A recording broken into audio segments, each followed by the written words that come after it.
Voilà, chers frères et sœurs, soyez abondamment bénis. Que la grâce de notre Seigneur soit avec vous.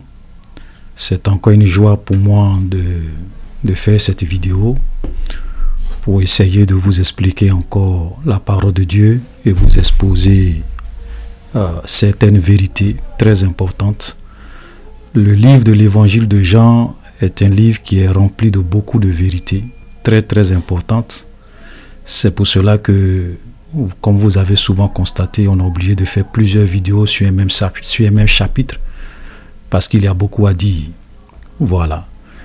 Et notre Seigneur Jésus a été clair, vous connaîtrez la vérité et la vérité vous affranchira et la vérité vous rendra libre. Donc la vérité est quelque chose de très important et nous sommes souvent obligés d'insister, de parler, de décortiquer, d'expliquer les choses pour que plusieurs personnes puissent comprendre la vérité du Christ qui va réellement les affranchir et les rendre libres. Voilà, donc avant d'entrer dans le vif du sujet, je tenais aussi à vous recommander le pasteur Teddy, voilà, parce que je ne l'avais pas mis dans la liste des pasteurs que j'avais cités dans la vidéo précédente. Voilà, donc vous pouvez taper sur YouTube, vous tapez pasteur Teddy, sa chaîne YouTube c'est Jésus et Jésus, voilà. Donc vous pouvez même taper Jésus et Jésus, vous allez voir sa chaîne. C'est un vrai serviteur de Dieu qui enseigne la vérité et souvent qui exhorte les chrétiens, qui les met en garde aussi contre beaucoup de fausseté, beaucoup de faux pratiques, de manipulation, beaucoup de mensonges dans plusieurs églises et beaucoup de manipulation de la part de certains hommes de Dieu. Donc il fait de très bonnes exhortations. Voilà, donc vous pouvez aussi le suivre. Voilà, donc vous voyez, c'est là encore une preuve que je n'ai pas la prétention de connaître tous les vrais hommes de Dieu. Ceux que je connais, que j'ai souvent suivi leurs vidéos, quelques-unes de leurs vidéos, je les recommande pour ceux qui veulent vraiment aussi écouter d'autres hommes de Dieu. Voilà. Donc, la dernière fois, on s'était arrêté dans le verset 6 de l'évangile de Jean, Jean 14, où Jésus a dit « Je suis le chemin, je suis la vérité et la vie. Nul ne vient au Père que par moi. » Frère, ça c'est vraiment une vérité très importante. Très importante. Jésus n'a pas dit qu'il est un chemin. Voilà, comme souvent les gens aiment le dire, il y a plusieurs chemins pour aller à Dieu. Voilà, frère, ça c'est un mensonge du diable. Il n'y a pas plusieurs chemins pour aller à Dieu. Il y a un seul chemin pour aller à Dieu. Et ce chemin-là, c'est Jésus. Donc, il n'a pas dit « je suis un chemin ». Il dit « je suis le chemin ». Je suis la vérité. Et je suis la vie. Et comme je le disais dans la vidéo précédente, vous n'allez jamais voir un seul prophète dans toute la Bible qui a fait une telle déclaration.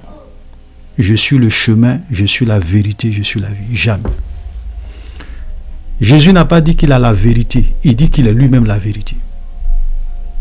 Jésus n'a pas dit qu'il a la vie, il dit qu'il est lui-même la vie.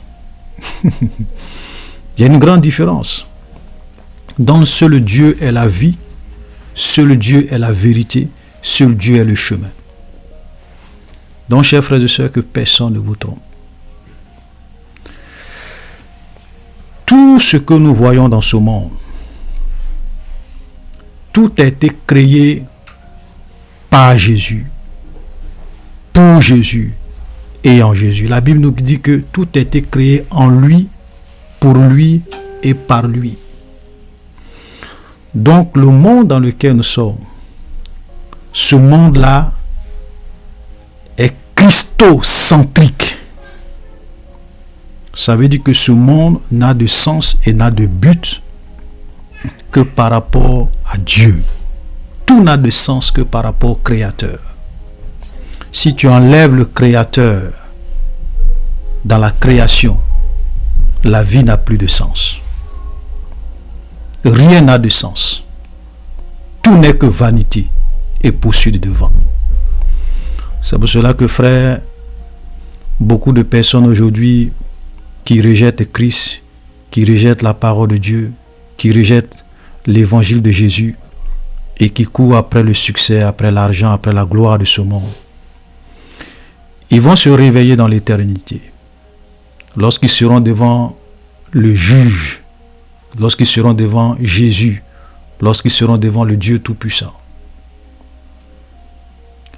ils vont se rendre compte que tout ce pourquoi ils ont vécu dans ce monde, toute la gloire qu'ils ont eue, la richesse, le pouvoir, les honneurs, tous les milliards qu'ils ont engrangés, n'étaient que vanité de vanité et n'étaient que poursuite de vent. Toutes ces belles filles qui utilisent leur beauté pour aller d'homme en homme, les portes s'ouvrent devant elles parce qu'elles sont belles. Tous les hommes les désirent et elles sont fières de ça. Elles vivent leur vie et elles pensent qu'elles sont en train de vivre leur vie. Le jour où elles seront devant le lion de la tribu de Juda, au jour du jugement, elles vont se rendre compte que toute leur beauté, tout ce qu'elles ont pu réaliser, n'était que vanité des vanités poursuite de vent. Et les gens vont payer les conséquences de leur péché, d'avoir rejeté Dieu dans les temps de feu. Vous savez, l'enfer, c'est l'enfer parce que c'est le lieu où Dieu décide de retirer toute sa présence et toute sa gloire et tous ses bienfaits. Pendant que nous sommes sur la terre, il y a des choses que nous ne pouvons pas comprendre. Souvent, les gens rejettent Dieu, mais ils vivent. Il y a la paix, ils arrivent à dormir, à se réveiller, ils respirent l'air que Dieu leur donne, ils sont en bonne santé. Ils ne se rendent pas compte qu'ils sont en bonne santé, ils ont la vie, ils ont le souffle de vie par cause de la grâce de Dieu, à cause de la présence de Dieu, à cause de la faveur de Dieu sur cette terre. Vous comprenez? Ils ne se rendent pas compte. Mais après leur mort, ils vont se rendre compte que toute cette bonté de Dieu dont ils ont bénéficié sur la terre, parce que la Bible nous dit que Dieu fait pleuvoir sur les méchants et sur les bons. Dieu fait briller son soleil sur les méchants et sur les bons. Donc le fait même que le soleil brille, qu'il y a la pluie, qu'il y a l'air, que nous respirons, tout ça ne sont que la manifestation de la bonté de Dieu. Donc l'enfer, c'est l'enfer parce que c'est le lieu où Dieu retire toute sa bonté et laisse l'homme être livré à lui-même. C'est vrai qu'il y a la souffrance, il y a le feu, il y a la tortue, il y a le lac de feu, différents degrés de souffrance et de punition en fonction du péché dans lequel les gens ont vécu sur cette terre. Mais l'enfer, c'est l'enfer aussi parce que Dieu décide de retirer toute sa bonté et toute sa présence. Frère, tout n'a de sens que par rapport à Jésus, tout n'a de sens que par rapport à Dieu, tout n'a de sens et tout se définit par rapport au Créateur.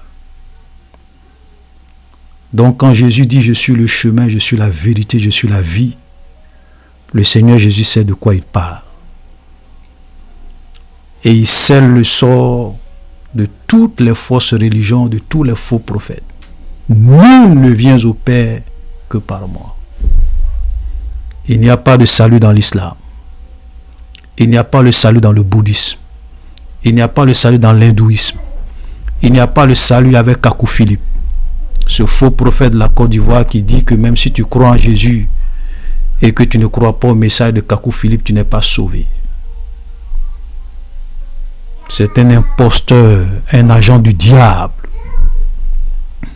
Après le Messie, il n'y a plus rien. Frère, regardez, je vous donne un exemple simple. Quand vous prenez, même sur la terre, quand vous allez à une réunion où le président doit être là, tout le monde doit être présent avant que le président ou le roi n'arrive. Quand le roi rentre, personne ne rentre, c'est fini. Il est la dernière personne à arriver. Et quand il arrive, il n'y a plus rien après lui. Donc on est souvent choqué quand on voit des gens qui, après le Messie, veulent venir se présenter comme étant les nouveaux sauveurs du monde. Quand le oint de Dieu arrive, quand le Christ arrive, quand le sauveur du monde arrive, quand Dieu lui-même prend un corps et qu'il vient dans ce monde pour sauver l'humanité, pour prêcher la parole, pour que les hommes soient sauvés. Après le Messie, après le oint de Dieu, après Jésus-Christ, après la parole incarnée, il n'y a plus rien. Il n'y a plus aucun autre sauveur. C'est fini. Il n'y a plus aucun autre prophète et messager. Même tous les prophètes de l'Ancien Testament, du Nouveau Testament, ils exercent leur ministère dans le contexte de l'église de Jésus. Parce que la Bible dit que Jésus est le chef, c'est le chef suprême de l'église. Il est un sacerdoce qui ne se transmet pas. Parce qu'il n'est pas resté dans le tombeau, il est ressuscité. Alléluia. Hébreu nous dit que Dieu, dans les temps passés ou autrefois, nous a parlé de plusieurs manières par les prophètes. Dieu, dans les derniers temps, nous a parlé par le Fils. Et la Bible dit que dans les derniers temps, après les derniers temps, il y a quel temps? Il n'y a plus rien. On dit dans les derniers temps. Ça veut dire qu'après les derniers temps, c'est fini. Il n'y a plus un autre temps après les derniers temps.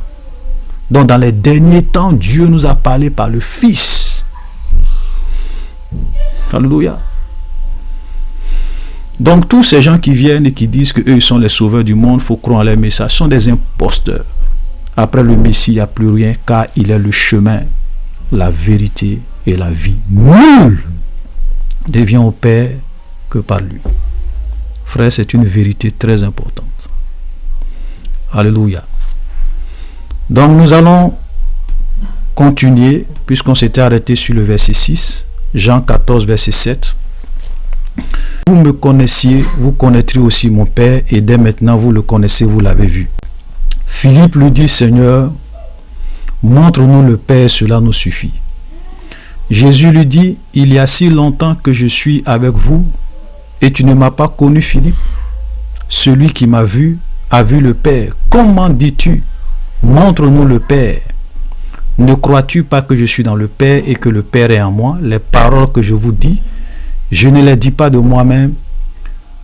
Et le Père qui demeure en moi, c'est lui qui fait ses œuvres. Croyez-moi, je suis dans le Père et le Père est en moi. Croyez du moins à cause de ses œuvres. Ça, c'est un verset que souvent beaucoup de chrétiens comprennent mal. Quand Jésus dit à Philippe, celui qui m'a vu a vu le Père, il y a certaines personnes qui pensent que Jésus est en train de dire qu'il est le Père. Ça, c'est une grave erreur. Amen. Et donc, il faut vraiment que les gens puissent vraiment bien comprendre ce que Jésus est en train de dire quand il dit « Celui qui m'a vu a vu le Père ». Parce que vous avez des gens qui ont des doctrines comme ça, qui disent que Jésus est en même temps Jésus-Christ est en même temps le Fils, il est en même temps le Père, il est en même temps le Saint-Esprit. Donc ce sont trois rôles qu'il joue.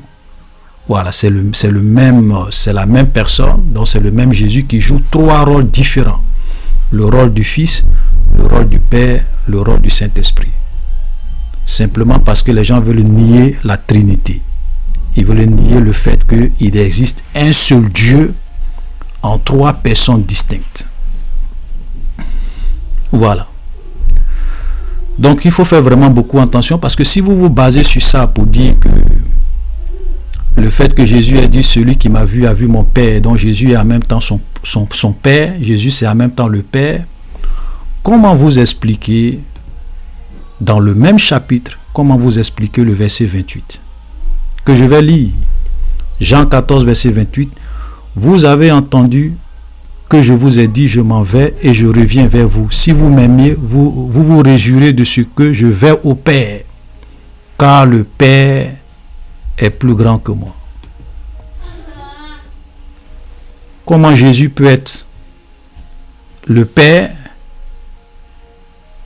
et en même temps au verset 28 il dit le Père est plus grand que moi? Comment vous expliquez ça? Voilà.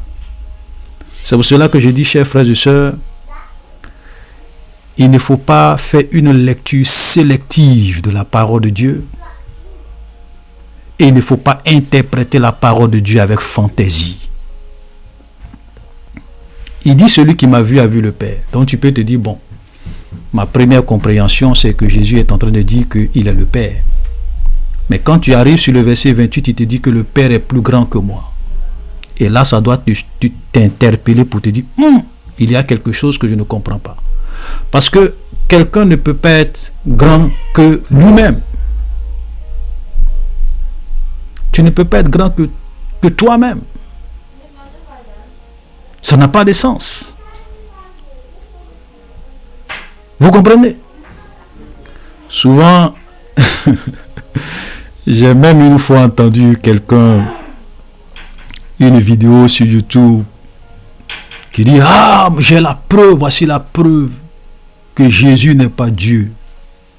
Voilà le verset qui prouve une bonne fois pour toutes que Jésus n'est pas Dieu. Et puis il va citer Jean 17, le verset 3, lorsque Jésus est en train de prier, il a levé les yeux au ciel et il dit, verset 3, oh, la vie éternelle, c'est qu'ils te connaissent, toi, le seul vrai Dieu et celui que tu as envoyé, Jésus-Christ. Il dit, ah, voilà la preuve. Parce que là, c'est Jésus lui-même qui parle. Il prie le Père et il dit, tu es le seul vrai Dieu. Vous voyez souvent comment je vois ces gens de personnes faire ces genres de vidéos pour distraire les gens, pour tromper certains chrétiens faibles d'esprit, ou bien faibles dans la foi, pas faibles d'esprit, mais faibles dans la foi. Ça me fait souvent rire. Frère, j'aimerais vous dire une chose, et je l'ai souvent répété. J'ai dit, nous pouvons raisonner sur tout ce qui est limité, tout ce qui a été créé, tout ce qui existe dans le monde. Vous pouvez raisonner sur les anges, vous pouvez raisonner sur les hommes, vous pouvez raisonner sur la nature, sur les animaux, vous pouvez raisonner sur tout ce qui existe dans ce monde. Tout ce qui a un début, tout ce qui a été créé, vous pouvez philosopher, raisonner là-dessus, voilà, calculer, les délimiter.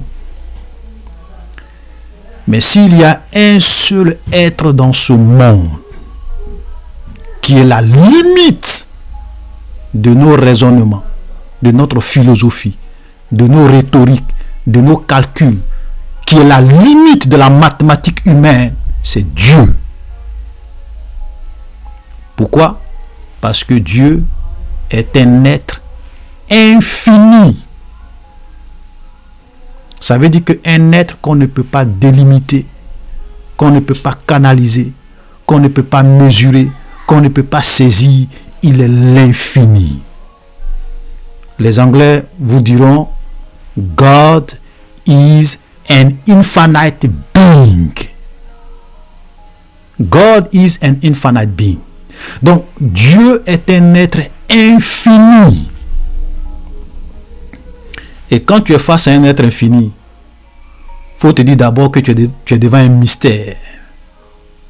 Un mystère. Tu es devant un être qui te transcende. Tu es devant un être dont tu ne peux pas saisir toutes les facettes. Donc, quand on voit des gens qui veulent venir faire des calculs mathématiques sur Dieu, vous allez vous égarer. C'est pour cela que j'avais fait une vidéo.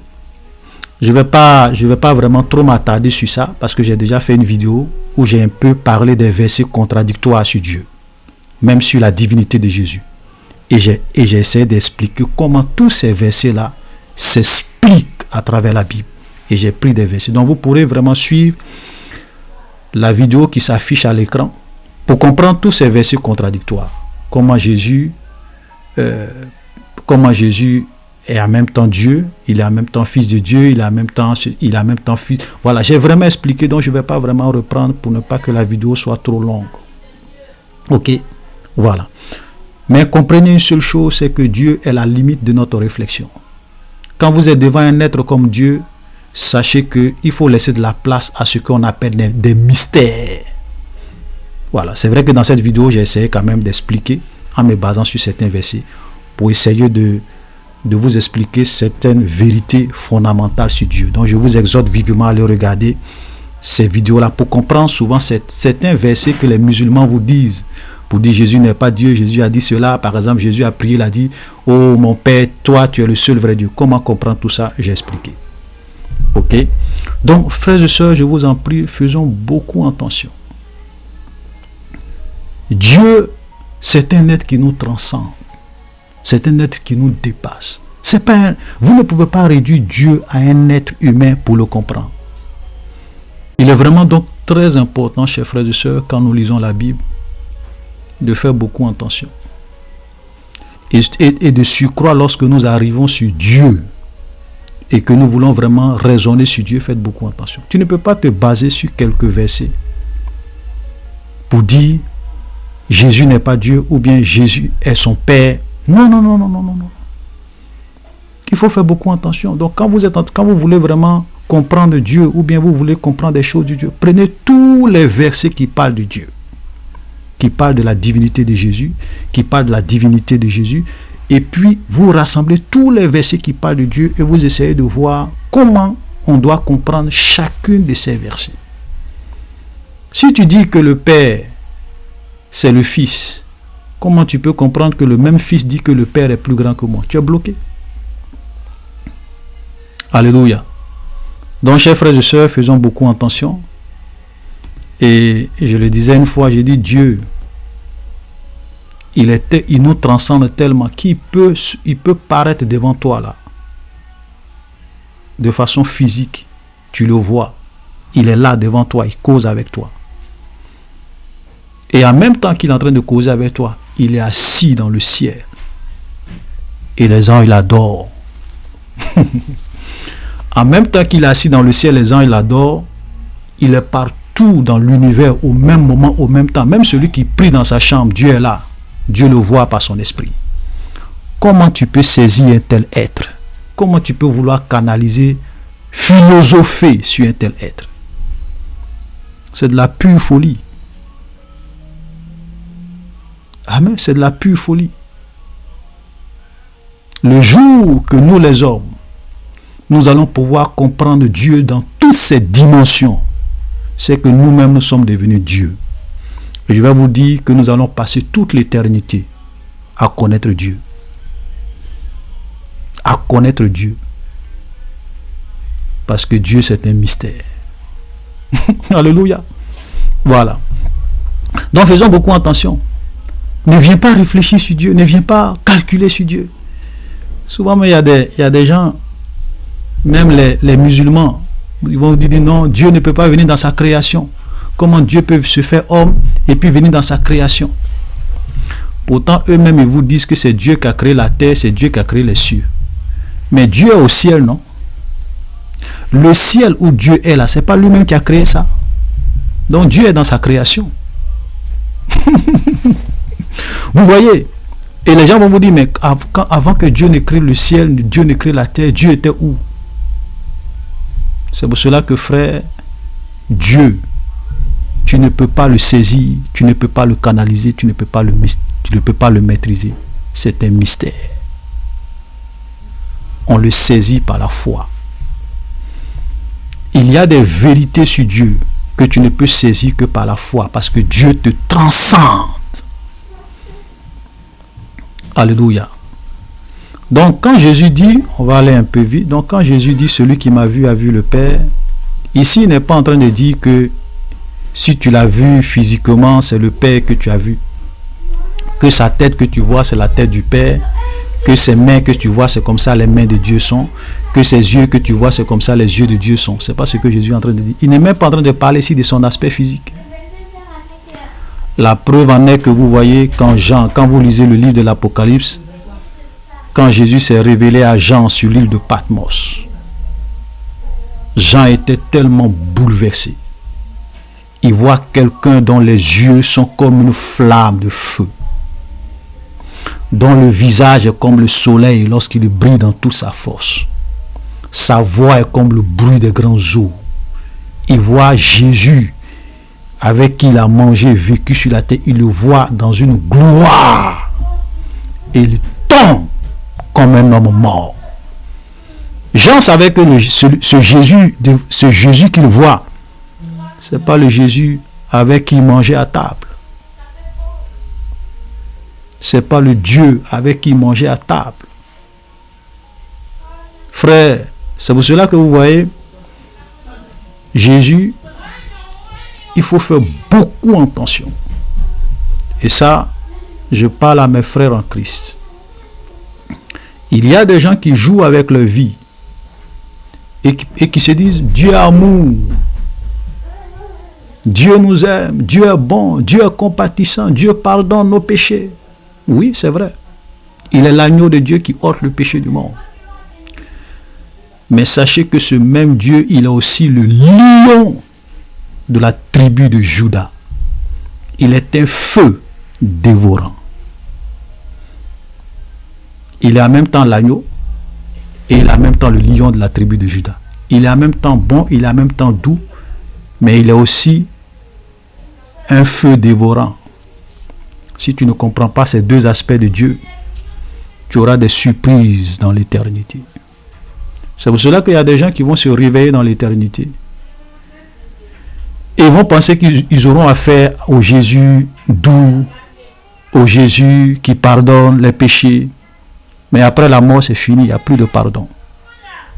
Au jour du jugement, c'est fini, il n'y a plus de pardon. Parce que tout le monde va faire face au lion de la tribu de Juda, au juge de tout l'univers, qui n'est pas influençable par nos émotions, par nos sentiments, qui ne fait pas de 2 poids 2 mesures, qui a dit que le salaire du péché, c'est la mort. Et il y a des gens qui vont aller à l'enfer. C'est pour cela que, frères et sœurs, craignons Dieu, vivons pour lui, obéissons à sa parole. Ne nous laissons pas distraire par les paroles flatteuses, mielleuses des faux prophètes qui veulent nous faire croire que oui, Dieu est amour, on peut vivre comme on veut, il va nous pardonner. Vous êtes en train de vivre, comme j'ai l'habitude de le dire, une vie d'illusion. Voilà. Amen. Voilà. Donc ici, Jésus n'est pas en train de parler de son aspect physique, ça n'a rien à voir. Mais lui-même, il va l'expliquer quand nous lisons le verset. Pourquoi il a dit à Philippe, celui qui m'a vu a vu le Père. Il explique dans le verset 10, il dit, ne crois-tu pas que je suis dans le Père et que le Père est en moi? Les paroles que je vous dis, je ne les dis pas de moi-même, et le Père qui demeure en moi, c'est lui qui fait les œuvres. Crois-moi, je suis dans le Père est en moi. Crois du moins à cause des œuvres. Donc voilà ce que Jésus voulait dire quand il disait celui qui m'a vu a vu le Père. Il dit celui qui m'a vu a vu le Père parce que tout ce que je dis, c'est le Père qui est en moi qui dit ces paroles. En un mot, tout ce que je dis, c'est ce que Dieu m'inspire, Dieu me dit de dire. Tous les miracles que je fais, toutes les œuvres que je fais, c'est ce que Dieu me permet de faire. C'est l'Esprit de Dieu qui est en moi. Ok? C'est Dieu qui est en moi qui réellement accomplit ses œuvres. Donc, puisque c'est Dieu qui accomplit ses œuvres, puisque tous les mots, les paroles que je dis, c'est Dieu qui les dit au travers de moi, ok? Donc, c'est un peu comme si celui qui m'a vu a vu Dieu. Parce que tout ce que je fais, c'est ce que Dieu fait. Alléluia. Voilà, donc ici, il n'est pas en train de parler de son aspect physique. Il n'est pas en train de parler de son aspect physique. Mais par rapport aux œuvres qu'il fait, par rapport au message qu'il donne, par rapport à aux paroles qui sortent de sa bouche, ce sont des paroles qui viennent de Dieu. Amen. Voilà, donc dans une certaine mesure, le Fils étant Dieu, le Père aussi étant Dieu, donc celui qui a vu le Fils, c'est comme s'il avait vu Dieu. Voilà, donc quand Jésus dit celui qui m'a vu a vu le Père, voyez ça plus en termes de la divinité. Le Fils est Dieu. Le Père est Dieu, donc celui qui le voit. Dans une certaine mesure, c'est comme s'il avait vu Dieu. Parce que tout ce qu'il dit, toutes les œuvres qu'il fait, c'est le Père qui est en lui qui fait ses œuvres. Et il n'est pas le Père, mais il s'est soumis, il a décidé, parce que quand Jésus, la Bible dit que Jésus n'a pas regardé comme une proie arrachée d'être égal avec Dieu. Donc il est venu dans ce monde, il s'est humilié. Il s'est humilié jusqu'à la croix. Vous voyez, étant Dieu, il était totalement, complètement soumis à la volonté du Père. Alléluia. Voilà. Donc il faut comprendre ça comme ça. Il était totalement soumis à la volonté du Père. Donc les paroles qu'il faisait, les œuvres qu'il faisait, c'était le Père qui était en lui qui produisait ces œuvres. C'est l'Esprit de Dieu qui était en lui qui produisait ces œuvres. C'est pour cela qu'il a même dit à quelque part, il dit, quand les gens l'ont accusé qu'il chassait les démons par Belzébuth, il dit non. C'est par l'Esprit de Dieu que je fais ces œuvres, que je chasse les démons. C'est le Saint-Esprit, l'Esprit de Dieu qui est en moi, qui accomplit ces œuvres. Amen. Je ne fais rien de moi-même. À quelque part, même il dit, le Fils ne peut rien faire de lui-même. Ça, c'est quand même fort. Il ne fait rien. Parce que, vous voyez souvent, c'est pour cela que je dis, nous devons vraiment faire la différence entre Jésus, homme, et Dieu. Jésus, en tant qu'homme, il est un modèle pour nous, par sa soumission au Père, par sa soumission à la volonté de Dieu. Okay? Par l'obéissance. Il était orienté, il était dirigé par l'Esprit de Dieu. Il ne disait et il ne faisait que ce que le Père lui disait de faire. Ça, c'est très important. Voilà. Donc, c'est ça. C'est en cela que il est un modèle pour nous. Nous aussi, on peut regarder l'exemple de Jésus et aussi être des enfants obéissants, des enfants qui suivent ses pas. Nous ne vivons pas selon nos propres désirs, nos propres volontés. Nous renonçons à nos propres volontés. Nous nous soumettons à la volonté de Dieu. Nous faisons ce que Dieu nous demande de faire. C'est comme ça qu'on grandit avec Dieu.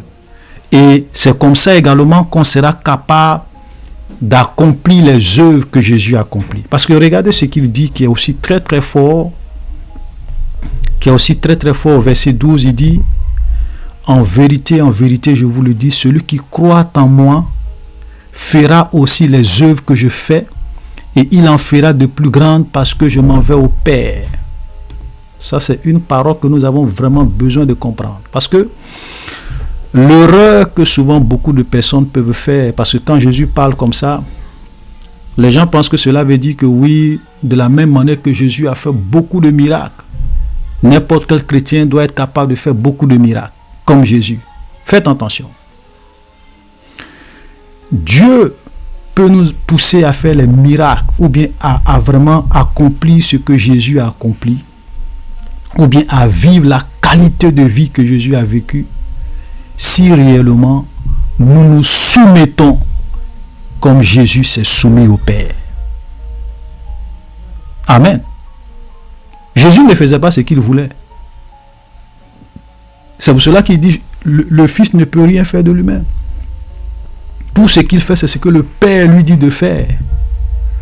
Donc, si tu veux accomplir les œuvres que Jésus a aussi accomplies, frère, il faut aussi être capable de parler comme Jésus. Je ne peux rien faire de moi-même.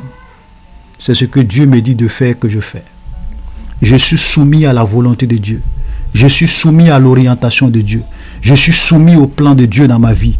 Je suis vraiment un instrument total entre les mains de Dieu. Alléluia. Voilà. Ça, c'est vraiment très important. Et ne voyez pas seulement les œuvres en termes de miracles. Parce que souvent, quand on parle des œuvres, quand Jésus dit vous ferez les œuvres que j'ai faites et vous en ferez de plus grands, les gens pensent toujours en termes de prier pour les malades seront guéris, chasser les démons, ressusciter les morts, peut-être multiplier du pain, les gens vont manger. Je vais vous poser une question. Montrez-moi un seul homme de Dieu, dans notre génération ici, qui a une fois multiplié du pain pour que plus de 4000 personnes puissent manger et être tous rassasiés. Montrez-moi un seul homme de Dieu dans notre génération, ou même dans le siècle passé, qui a été capable de faire autant de miracles que Jésus. Et n'oubliez pas, la Bible nous dit que tout ce que Jésus a fait, si on devrait écrire ça dans un livre, aucun livre ne pouvait contenir cela. Ça veut dire qu'il y a des choses que Jésus a fait qui ne sont même pas écrites. Montrez-moi un seul homme de Dieu qui peut avoir la prétention d'avoir fait autant de miracles, de prodiges, de résurrection comme le Christ en termes de miracles. Voilà. Donc quand Jésus est en train de parler, ne voyez pas ça seulement en termes de miracles. Non, non, non, non, non. Personne n'a fait autant de miracles que le Christ. Jésus souvent pouvait aller à des croisades d'évangélisation. Et la Bible dit qu'il guérissait, il a guéri toute infirmité, toute maladie parmi le peuple.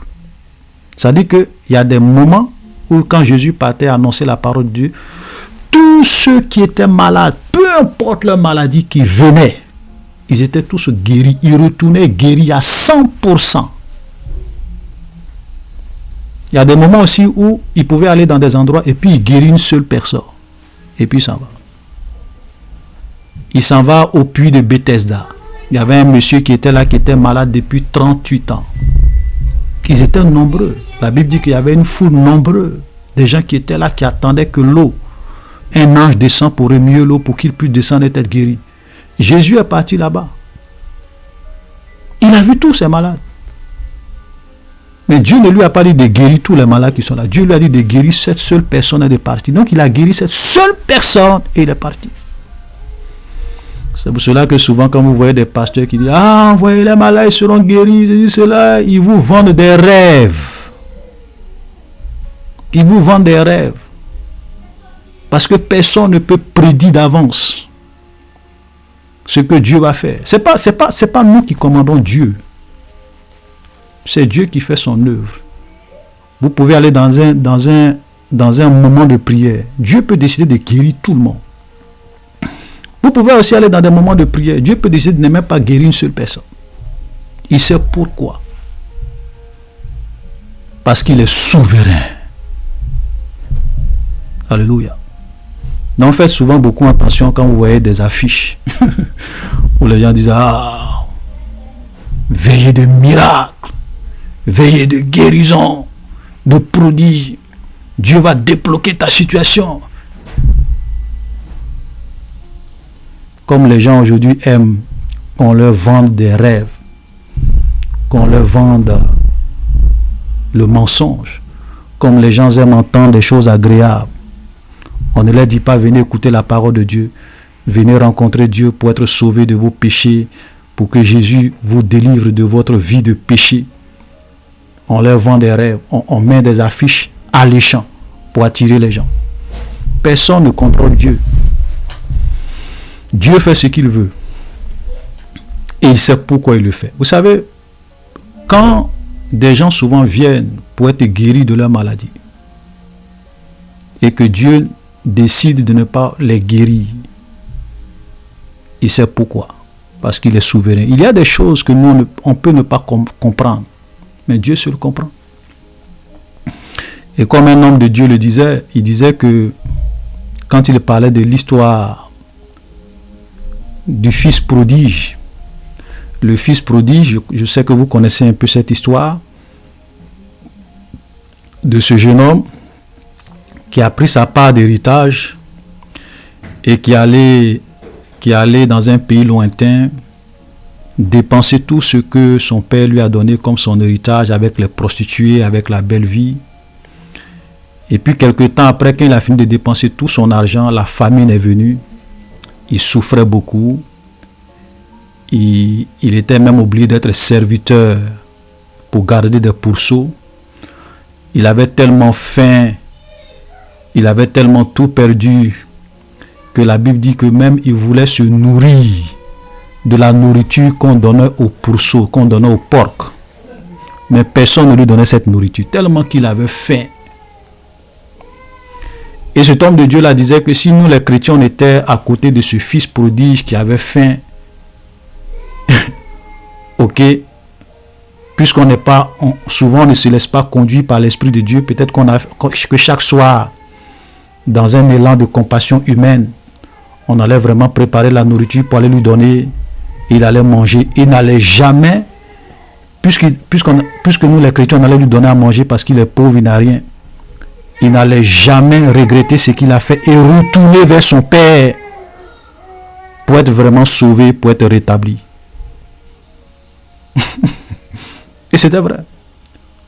Souvent, Dieu permet à ce que des gens soient malades à cause de leur vie de péché.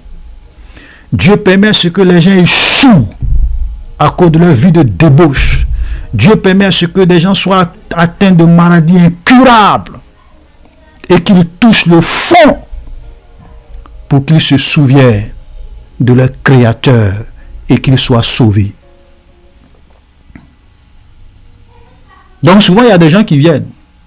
Seigneur, guéris-moi. Dieu dit non. Seigneur, fais ceci. Dieu dit non.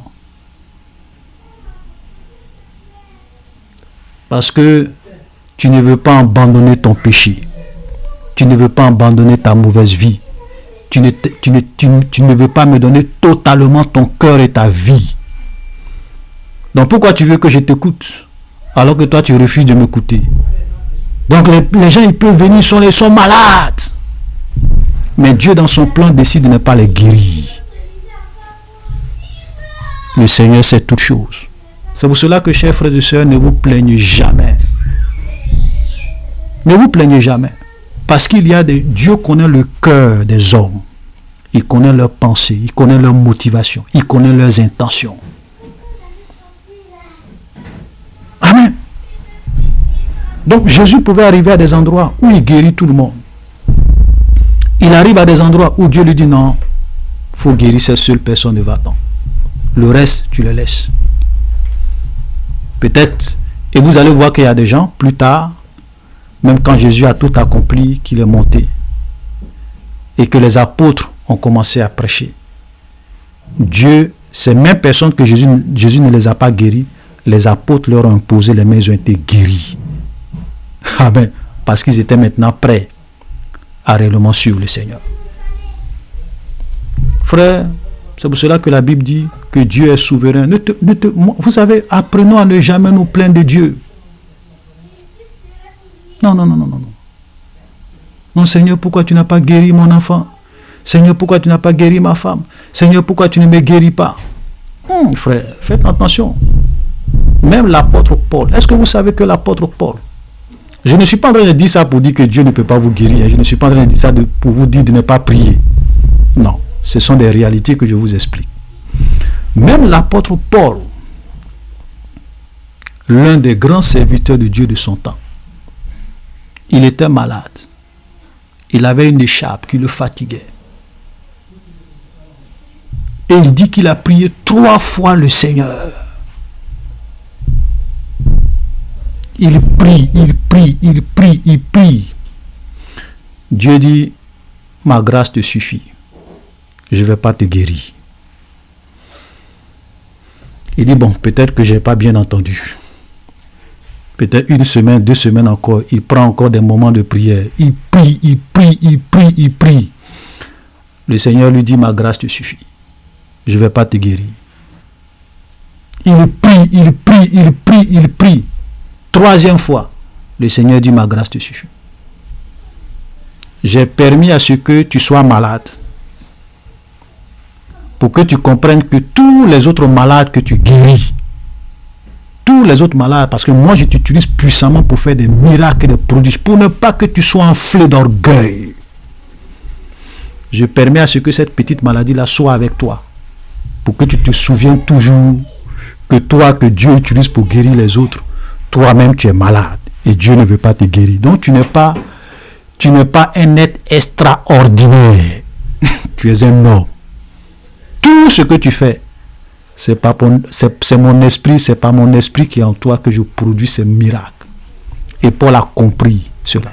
Que Dieu lui a permis qu'il soit malade pour son propre bien, pour ne pas qu'il soit orgueilleux et que le diable puisse réellement le détruire. Comment vous pouvez expliquer ça? Frère, comment vous pouvez expliquer ça? C'est pour cela que je vous disais tout à l'heure, frère, Dieu, il nous transcende. Tu ne peux pas canaliser Dieu, tu ne peux pas mesurer Dieu, tu ne peux pas comprendre Dieu. Il y a des choses que Dieu voit dans le futur, que toi peut-être tu ne vois pas aujourd'hui, mais Dieu lui voit dans le futur. Et parce qu'il voit pour ton propre bien, il y a des choses qu'il ne permet pas. Souvent, il peut refuser de te guérir. Il sait pourquoi. Alléluia. Je sais que ce que j'allais de dire semble être vraiment difficile, mais c'est la vérité, puisque je vous prouve ce que je dis par la parole de Dieu. Voilà. Vous savez, il y a des vérités. Souvent, plus nous commençons à grandir en maturité avec le Seigneur, qu'on commence à bien comprendre. Il y a des chrétiens, Seigneur, rends-moi riche. Seigneur, donne-moi l'argent. Seigneur, rends-moi prospère. Dieu dit non. Parce que si je te rends riche, tu vas te perdre. L'argent va te détruire. Je préfère te donner ce dont tu as besoin pour vivre. Je préfère te donner ce qui est nécessaire pour que tu sois toujours dans la foi. Et c'est vrai, il y a des gens qui ont été matériellement bénis par Dieu. Quand la gloire, la richesse est venue, vous savez ce qui s'est passé? Bye bye Jésus. Les entreprises ont commencé à prospérer, les affaires ont commencé à décoller. Le monsieur, sa femme ne le suffit plus. Il entretient maintenant des maîtresses, des copines. Ça dit que la bénédiction de Dieu est devenue pour lui une pierre d'achoppement, une occasion de chute.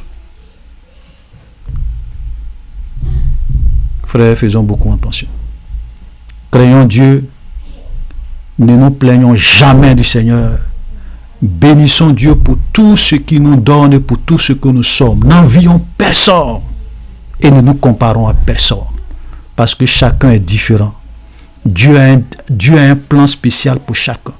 Le plan de Dieu pour moi, ce n'est pas le plan de Dieu pour toi. Le plan de Dieu pour toi, ce n'est pas mon plan. Le plan de Dieu pour moi. Donc ne vous comparez à personne.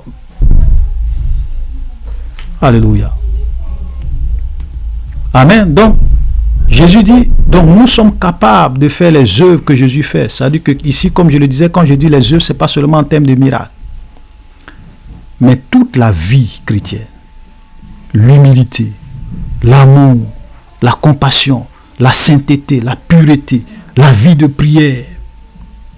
Voilà, nous pouvons vraiment accomplir les œuvres de Christ. Parce que les œuvres que Jésus a accomplies, c'était des œuvres dans tous les domaines. Sa vie de sainteté, sa vie de pureté, sa manière de parler, son humilité, sa douceur, sa compassion, sa sanctification. Ce sont des œuvres. Ce sont des œuvres authentiques que Jésus apporte. Voilà. Parce que les miracles, tout le monde n'est pas appelé à faire des miracles. Si Dieu ne m'a pas donné un don de miracle, moi je ne peux. Si Dieu ne m'a pas donné le don de guérison, je peux prier pour quelqu'un 10 000 fois. Il ne va pas être guéri sur le champ.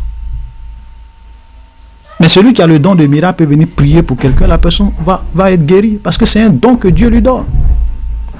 Voilà. Donc ne voyez pas les œuvres que Jésus a fait en termes de miracles, de produits. Chacun doit avoir sa place. Il y a des gens, Dieu les a appelés à l'exhortation.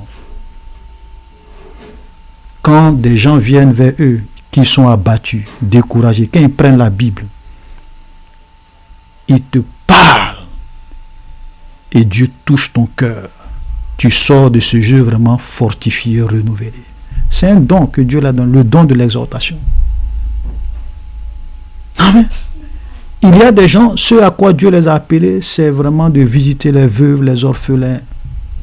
Et quand ils vont vraiment, tout l'amour qu'ils dégagent, quand ils vont visiter les veuves, les orphelins, les gens sont dans la joie, ils sont épanouis. Ils ont la force de continuer à servir Dieu, à suivre Dieu. C'est un don que Dieu leur a donné. Il y a d'autres, c'est la parole. Dieu leur a donné le don d'expliquer la parole de Dieu. Donc, ils peuvent prendre la Bible. Ils vont t'expliquer la Bible. Toi, tu lis, tu ne comprends pas. Mais là, lui, il va venir t'expliquer, tu vas comprendre. C'est un don que Dieu l'a donné.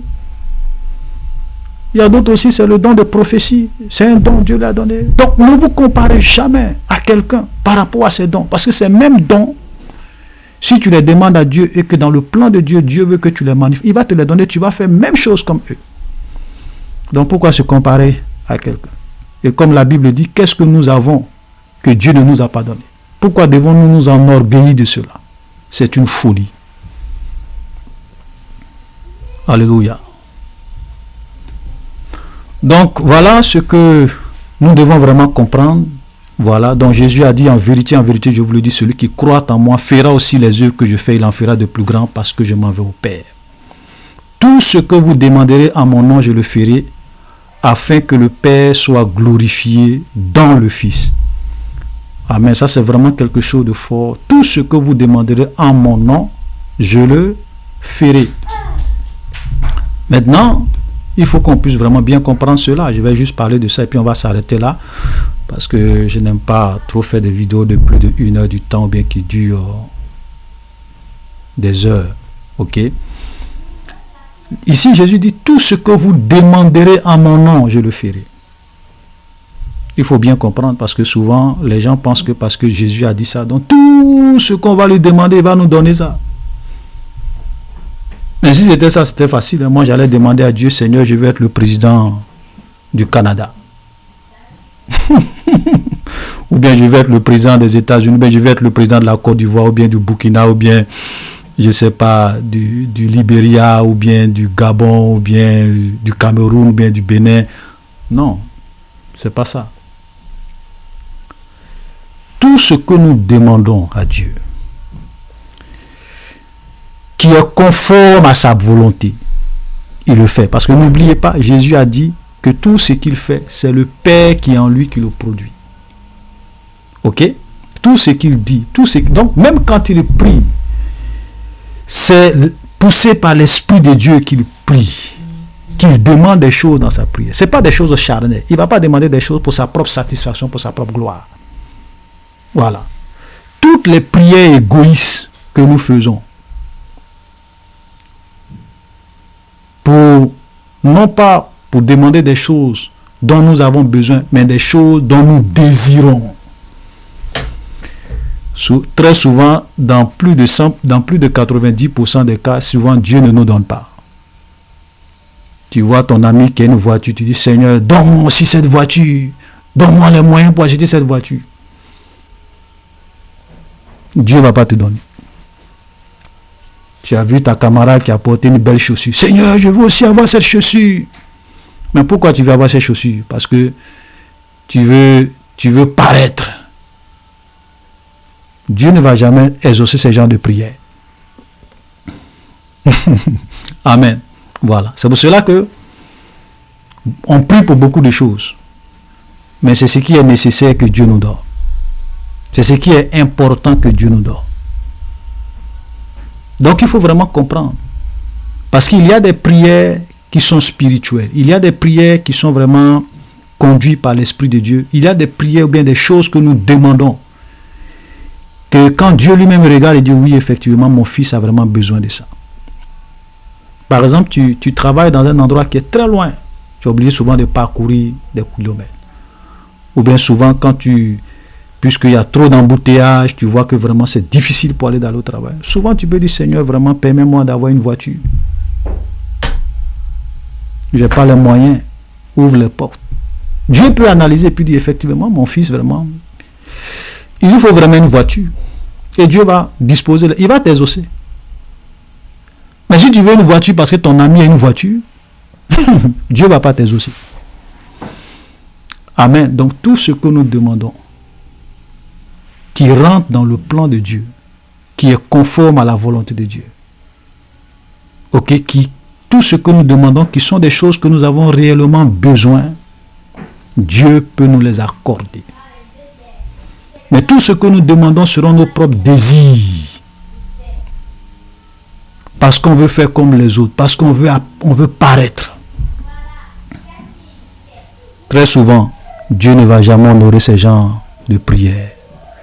C'est pour cela que, chers frères et sœurs, apprenons à demander à Dieu des choses qui sont importantes, des choses qui sont nécessaires, des choses dont nous avons réellement besoin.